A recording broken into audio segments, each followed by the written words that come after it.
I recently read Father Fog, and it reminded me of things D&D never really does well.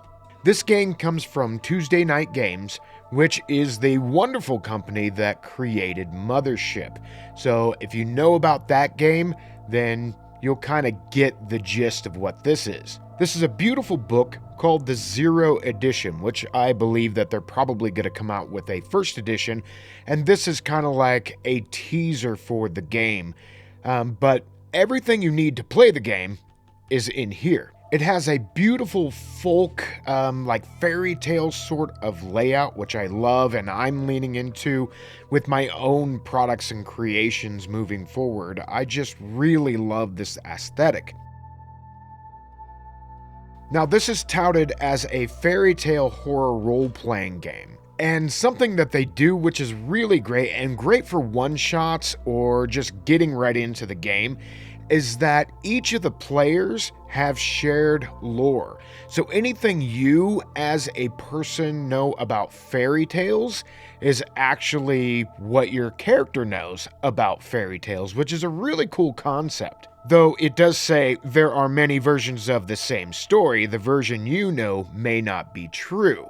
So keep that in mind. So we have the shared lore, the fog, which is a constant theme within the game, fog houses that have mysteriously appeared, and then of course limited resources, which really goes with a horror theme. The book gets into character creation, again, wonderful art and layout, kind of that wood-cut print style. I love this so much. Very, very cool. And it gets into rolling up your character. We're not really going to get into that today. Here's an example character sheet, and a character sheet actually shows up in the back as well. And if you know Mothership, this looks probably a little familiar. This is a human-centric game, which I think really goes well with fairy tale and also horror. There are 4 classes: the worker, the philosopher, the stranger, and the hunter.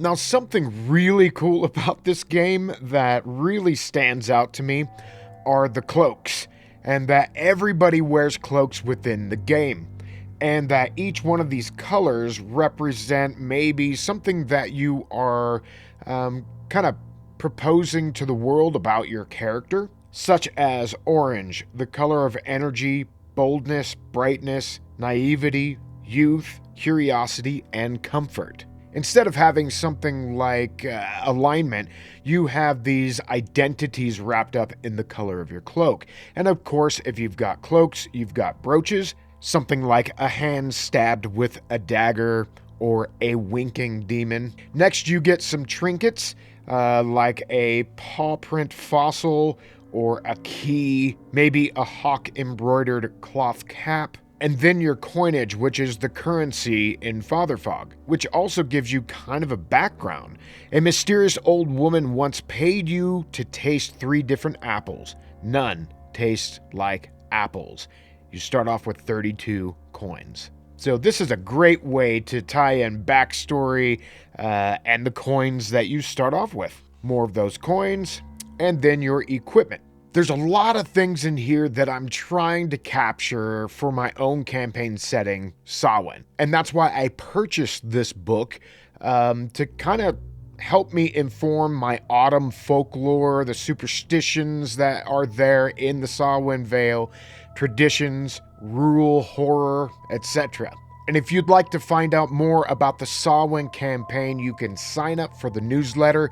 There's a link down in the dungeon. So there's a how to play section and talks about the dice. This is a percentile roll under system. And there are 3 stats: strength, intellect, and will. There are saves, and then there's stat checks, and then there's also skills and whatnot. So and here's the skills, and it's in a skill tree, so you are not going to be able to start off with medicine without first having botany and foraging. And I love that sort of progression, and it's encapsulated. It's not exhaustive. It's to the point for the game. Now, hope and despair is probably the strongest mechanic in this book. Your hope starts out at 100. Failures cost hope. Experiencing horror costs hope as well. Then every once in a while you'll roll on your hope. Again, percentile, roll under, and you succeed. But if you roll over, you can gain despair. Now here's the despair section that is within the guide, which is the Game Master's area. And if you are gaining despair because of a failed hope roll, then you can gain any one of these on a D100 roll. And there are pages of them. I'll read one randomly here. Lose 3 maximum hope. Once a day if you see fog, lose 1 maximum hope. Or terrified. Lose 2 maximum hope. You cannot stop whimpering. You scream at the slightest sign of danger, and anytime you fail a mind save. So this is giving the players something to riff off in the game to actually role play to inform what's going on, and I really dig that. Combat is supposed to be terrifying. And it's a roll under your will to attack. Successful roll becomes damage. Enemies never miss. So this is a player-facing combat system. And but the monsters, the enemies, anything that you are fighting, always hit.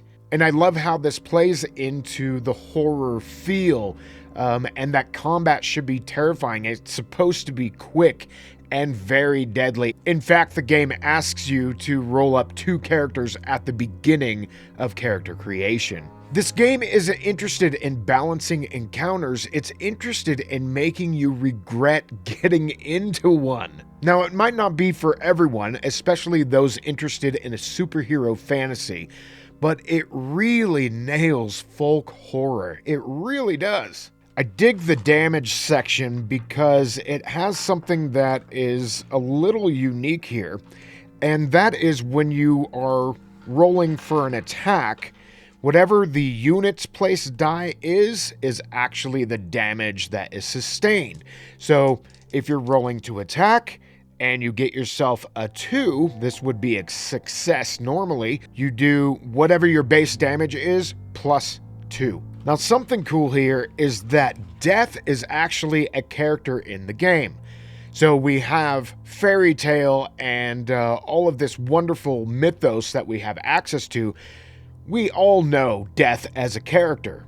And when a character dies, they encounter death. So when you reach 0 health, you make a body save. If you fail, death takes you away and you die. If you succeed, then death is going to take something from you and allow you to live. So perhaps you fail, then you have death's price, and maybe it is organ failure. You never feel as healthy as before.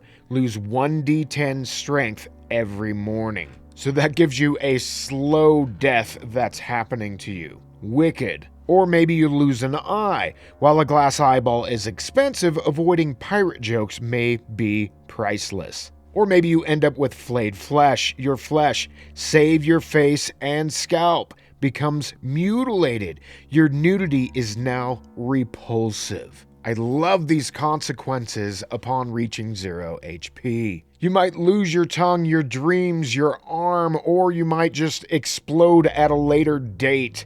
And man, I think that this is something, if you're into it, is going to be really fun. Now, what would I steal for D&D or your role-playing game of choice? I would steal Hope and Despair. I think this is great, and it acts as a timer, because as you fail rolls and encounter strange and horrific events, you keep losing hope, so it's a tracker as well, which I think is really elegant. Also, the death bargains is really fun. The cloaks and brooches offer a wonderful amount of flavor. And then something I haven't hit on yet are the legacy artifacts. There's a bunch of awesome things in here that are attached to folk tales and fairy tales, such as 2 apples. Offer someone a bite from either of the 2 apples. If they agree and pick the wrong apple, they will confess all their crimes as soon as they take a bite. Here's a bunch more. Another spread. and another, and here's the horseman's head. Gotta love that. At least I do. I am the Halloween king around these parts. Sorry for the dirty hands. Got some charring here from my pipe. So the thing I would personally leave out are some of the weapons. There are revolvers and rifles, as well as a knuckle duster that puts you smack dab in like the 19th century, which kind of doesn't vibe with me. I like swords, crossbows are cool, bow and arrow, stuff like that, spears. That is where I would want to be. And so I personally would leave that out. But you might think that that's awesome. That and some of the later era equipment just kind of doesn't vibe with me. But man, what an awesome little zine here. Really, really well done. What have we got here? We've got 61 pages in this book. This was a $15 book, but it's also for free as a PDF on Tuesday Night Games. There's going to be a link down in the dungeon if you are interested. The best RPG books don't just give you rules, they give you ideas you can't stop thinking about. And I think Father Fog does that, at least for me. What do you think? Let me know down in the comments. I'd like to thank my Patreon supporters for making this video possible. Without you, this does not happen. So thank you from the bottom of my heart. All right, everyone. Thanks for stopping by Agranak Studios today, and we'll see you on the next one. Later.